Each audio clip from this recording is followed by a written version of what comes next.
In the lyrical battleground of rap, many have flexed about taking lives, but DaBaby, he's not just talking the talk, he's moonwalking the walk. Ain't no R.I.P. me, my heart's still beating, and condolences goes out to the other parties involved. While some artists see their careers 6 feet under after such revelations, DaBaby's career seemed to have launched from this controversy. Now don't get me wrong, this isn't a celebration of violence. In fact, it is exactly the opposite of that. It's more of a head scratcher, a plot twist in the grand narrative of the music biz. In this video, we will look at how DaBaby legally caught a body at Walmart. Self-defense. 5 years ago, DaBaby signed a deal with Interscope Records that would change his life forever. But just 11 weeks prior, he had ended another person's life. At the time, DaBaby was a rising artist from North Carolina, known for his cocky demeanor and buzzworthy music. He relied on a local fan base to spread his YouTube videos and SoundCloud links, hoping to catch the attention of a major record label. One of those fans was Jalen Craig, a 19-year-old who admired DaBaby's talent and closely followed his rise to fame. Little did Jalen know that being an early admirer of DaBaby would cost him his life. It was on November 5th, 2018, when their paths crossed at a Walmart in the Charlotte area. On that fateful day, DaBaby was shopping with his then partner, Mariah Osborne, and their 2 young children. DaBaby has always claimed that he acted out of fear for his and his family's safety, describing a scenario where he was approached by 2 young men who allegedly threatened him and brandished a firearm. According to DaBaby, he fired his own gun in an act of self-protection and to keep his family safe. But what really happened inside that Walmart? Rolling Stone has obtained never-before-seen security footage of the fatal altercation,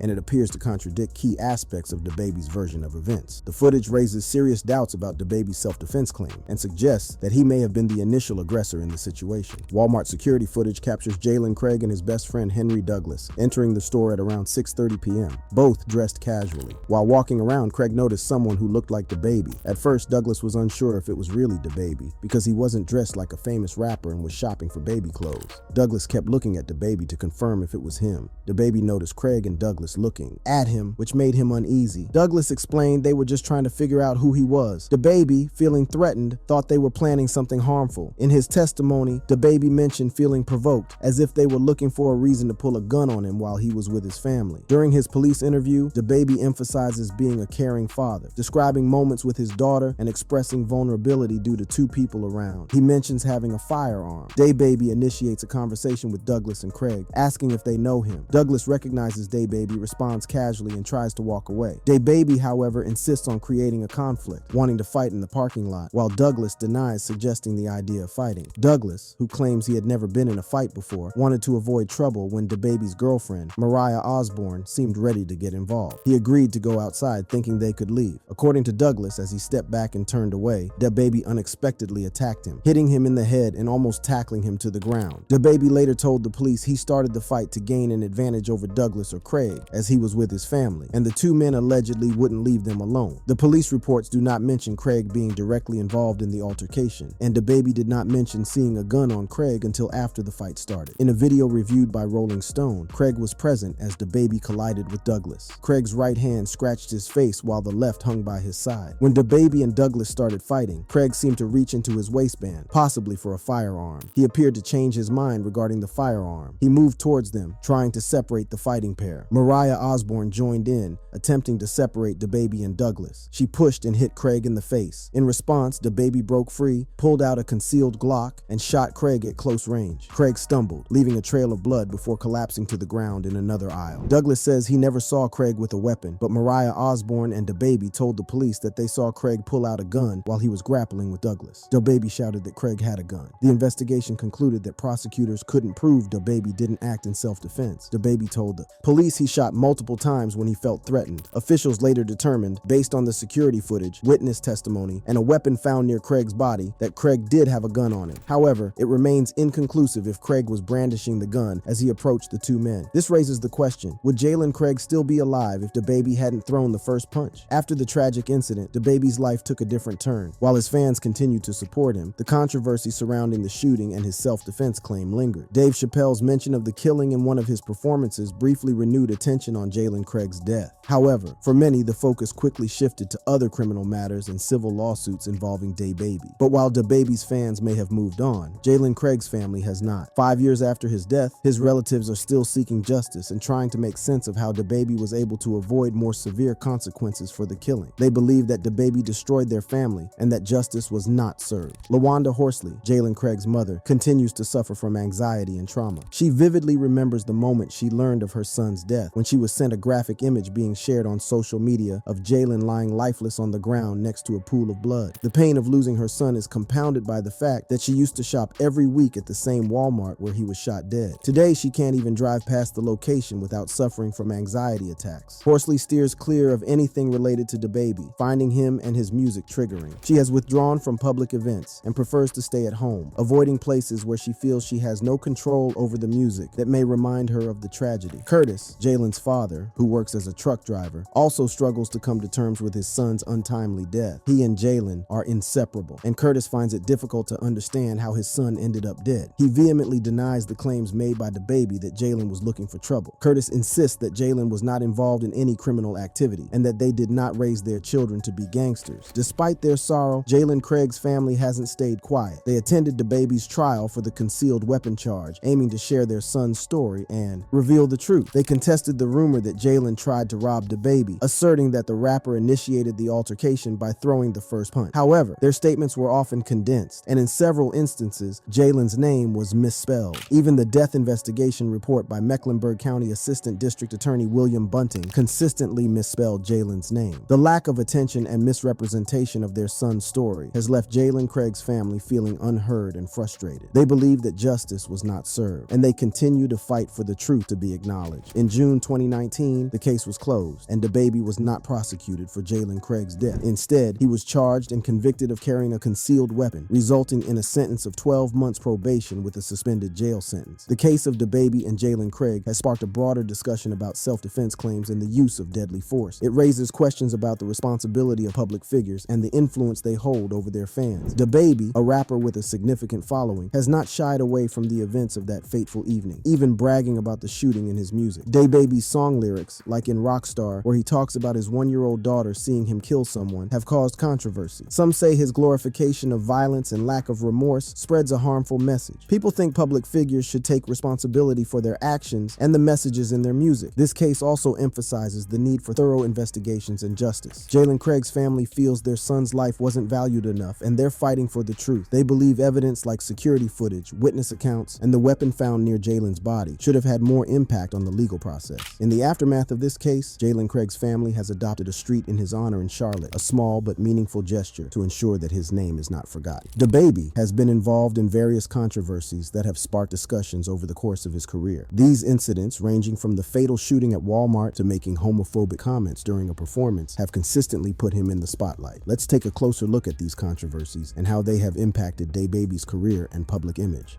Never-ending controversies. In January 2020, DaBaby found himself in the midst of yet another controversy, this time involving a music promoter. The incident unfolded when DaBaby was detained and questioned for his alleged connection to a robbery investigation. The details surrounding the incident were unclear, but reports suggested that DaBaby and his entourage had a disagreement with a music promoter over payment for a performance. The situation quickly escalated, with allegations that DaBaby and his crew physically assaulted the promoter and robbed him of his valuables. The news captured the attention of both fans and critics alike. Many were appalled by the alleged actions of DaBaby and his entourage. The incident further fueled the narrative that DaBaby had a propensity for violence and aggression. In the face of mounting backlash, DaBaby once again found himself at a crossroads. He had to confront the consequences of his actions and make a decision about how to move forward. In a public statement, DaBaby expressed regret for his involvement in the incident and vowed to learn from his mistakes. In March 2020, DaBaby's career was once again marred by controversy when he was involved in a shocking incident at a concert in Tampa. As he made his way to the stage, DaBaby slapped a female fan. The incident unfolded in front of a crowd of concertgoers who were eagerly awaiting DaBaby's performance. As he made his way through the crowd, surrounded by security, a female fan reached out to touch him. In a moment of frustration, or perhaps misunderstanding, DaBaby reacted by slapping the fan. The incident was captured on video and quickly went viral, spreading across social media platforms and news outlets. The footage showed the shocking act of violence, and the public outcry was immediate. Many condemned DaBaby's actions, labeling them as unacceptable and disrespectful, particularly towards a female fan who was simply expressing her admiration. The impact on DaBaby's career was severe. Concert venues and festivals began to reconsider booking him for future events, fearing potential incidents and negative publicity. In response to the backlash, DaBaby issued a public apology, expressing remorse for his actions and acknowledging the need for personal growth. He emphasized that his behavior was not a reflection of who he aspired to be as an artist and as a person. However, the damage had been done, and the incident further solidified DaBaby's reputation as a controversial figure in the music industry. In August 2020, DaBaby found himself in the midst of controversy once again, but this time it was for his unexpected endorsement of Kanye West's run for president. The endorsement came after West took to Twitter and gave a nod to DaBaby and his signature ad-libs. This caused a stir and raised questions about DaBaby's political affiliations. DaBaby surprised many by endorsing Kanye West for president, especially since DaBaby hadn't shown political interest before. Kanye West, famous for his controversial statements, had declared his candidacy for U.S. president, and DaBaby's support added to the political discussions. Some praised DaBaby for his endorsement, but others criticized him for supporting a candidate seen as unqualified. This sparked debates about the involvement of celebrities in politics and their responsibility to the public. From a career standpoint, the endorsement had mixed consequences for DaBaby. While some fans appreciated his willingness to express his political views, others felt disappointed by his choice. The endorsement also drew attention away from his music and shifted the focus onto his political stance, potentially affecting his public image. In response to the backlash, DaBaby clarified his endorsement, stating that it was not a reflection of his personal political beliefs, but rather a show of support for Kanye West as an artist and fellow musician. He emphasized the importance of freedom of expression and the ability to support individuals without necessarily endorsing their entire political agenda. In January 2021, DaBaby found himself embroiled in controversy once again, this time for his collaboration with fellow rapper Tory Lanez. The collaboration was teased by Tory Lanez himself, causing a wave of backlash from fans of Megan Thee Stallion and raising questions about DaBaby's loyalty and support for his fellow artists. The controversy stemmed from an incident involving Megan Thee Stallion and Tory Lanez in July 2020, where Megan was shot. The incident had already sparked outrage and divided public opinion, with many showing support for Megan and condemning Tory Lanez for his alleged actions. When news of the collaboration between DaBaby and Tory Lanez broke, it reignited the anger and disappointment felt by Megan Thee Stallion's fans. They felt betrayed by DaBaby's decision to collaborate with Tory Lanez, viewing it as a lack of support for Megan and a dismissal of the seriousness of the incident. They took to social media to express their disappointment and call for a boycott of DaBaby's music. The collaboration became a focal point for discussions about accountability and solidarity within the music industry. The impact on DaBaby's career was significant. The backlash from Megan Thee Stallion's fans led to a decline in public support. In February 2021, DaBaby found himself embroiled in a highly publicized and inexplicable feud, this time with JoJo Siwa. The feud, which seemed to come out of nowhere, captured the attention of the media and left fans scratching their heads in confusion. The feud began due to the lyrics of his song Beatbox, where DaBaby rapped, "Nigga, you a bitch. JoJo Siwa, bitch. She let the wrong nigga get rich." While the comment may have been intended as lighthearted, it quickly escalated into a full-blown feud as fans of JoJo Siwa and DaBaby clashed online. The incident sparked a flurry of responses from both sides, with JoJo Siwa's fans defending their idol and criticizing DaBaby for his lack of awareness. DaBaby's fans, on the other hand, rallied behind him, arguing that his comment was taken out of context and blown out of proportion. On one hand, the feud generated significant media attention and kept his name in the headlines, which could be seen as a positive for his visibility. On the other hand, the feud also drew criticism and raised questions about DaBaby's maturity and professionalism. Some viewed his comment as unnecessary and disrespectful, while others saw it as a calculated move to generate publicity. Even though Siwa didn't respond to being mentioned in the song, the rapper said he wasn't bothered by it and mentioned that both he and his daughter are fans of her work. He made a post on Twitter tagging JoJo Siwa saying, "My 3-year-old princess is your #1 fan. I bought her every product you have out. She thinks she you. Don't let them trick you into thinking I'd ever have a problem with you. My wordplay just went over their heads. All love on my end, shawty. Keep shining." In July 2021, DaBaby found himself at the center of a firestorm after making homophobic comments during his performance at Rolling Loud. The incident, which occurred on one of the biggest stages in the music industry, sparked outrage and condemnation from fans, fellow artists, and advocacy groups. During his set, DaBaby made derogatory and offensive remarks, targeting the LGBTQ+ community. He made offensive comments using homophobic slurs, leading to backlash from the audience and people watching online. The incident was recorded and shared on social media, causing widespread outrage and attention. The impact of DaBaby's homophobic comments was swift and severe. Fans and supporters of the LGBTQ+ community expressed their disappointment and anger, calling for accountability and consequences for his actions. Prominent artists and organizations, including Elton John, and GLAAD condemned his remarks and called for education and understanding. DaBaby's concerts and festival appearances were canceled, and some radio stations pulled his music from rotation. Brands and sponsors severed ties with the rapper, unwilling to be associated with someone who had displayed such blatant homophobia. In response to the backlash, DaBaby issued multiple apologies, acknowledging the harm caused by his words and expressing a commitment to learning and growth. However, the apologies were met with skepticism, as many felt they were insincere and motivated by damage control rather than genuine remorse. In February 2022, at a bowling alley, DaBaby and his associates were caught on video fighting with Brandon Curiel, who is the brother of DaBaby's ex-girlfriend, Danny Lee. The footage shows DaBaby and Curiel throwing punches, falling onto the bowling lanes, and DaBaby's friends joining in the fight. Curiel filed a lawsuit, saying DaBaby physically attacked him without warning as he walked by. He claimed severe injury and pain, as well as psychological damage. DaBaby argues he was acting in self-defense. On April 13th, 2022, someone was shot outside DaBaby's home in Troutman, North Carolina. The victim went to the hospital with a non-life-threatening injury. Although it's not confirmed if DaBaby was involved, call reportedly from him suggests he shot the person for trespassing on his property. DaBaby spoke out about the shooting on April 15th, sharing a movie clip on Instagram. In the clip, a character says, "Just get shot every day, B. You'll be all right, nigga. You tough, right?" DaBaby expressed relief for not taking a life and mentioned the victim didn't deserve it. He posted, "Chose not to take a nigga life the other day in AMP. It felt great. Buddy ain't deserved to go. I stepped righteously." On May 5th, the police announced no charges would be filed in the shooting. The Walmart shooting incidents marked the start of controversies for DaBaby, but he's not alone in that specific act. Some artists and music executives, for various reasons like self-defense or accidents, have been involved in taking someone's life. This can sometimes end their careers, but surprisingly, many continue making music. Let's take a look at some of them.